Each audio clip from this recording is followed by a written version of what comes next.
Salut tout le monde, j'ai choisi de vous parler d'un sujet marocain qui regarde les Marocains, un sujet 100% marocain. Je vais vous parler de... Blessi. Quoi? Maghribi? Ben oui, fier de l'être. Man Kadoui. Les Marocains. Vous faites Kadoui? Un sujet marocain. Est-ce que de France? Jaoub. Ben, je parle couramment le français. J'ai pris l'habitude de parler en français.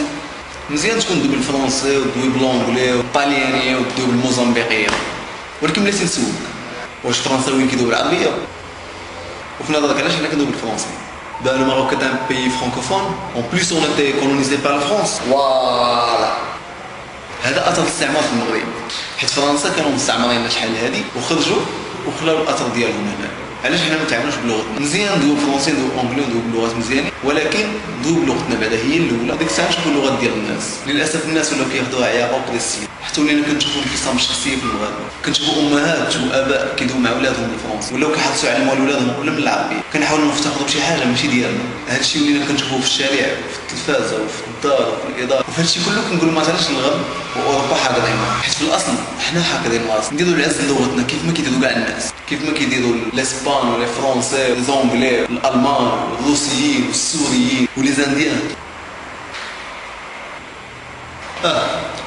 وحاجه اخرى خصوصا عند البنات ماشي كاع البنات ولكن نسبه كبيره البنات اللي كيدويو بالمصريه والخليجيه وباص غير باص كتلقاك تاخذ 50 درهم من عند بوها وتمشي للسيبان واش بدات تدوي كاع ولاد الدرب كيسمعوا الاخبار هاي انا اسمي لينا انا بحب القطط كثير بتحب القطط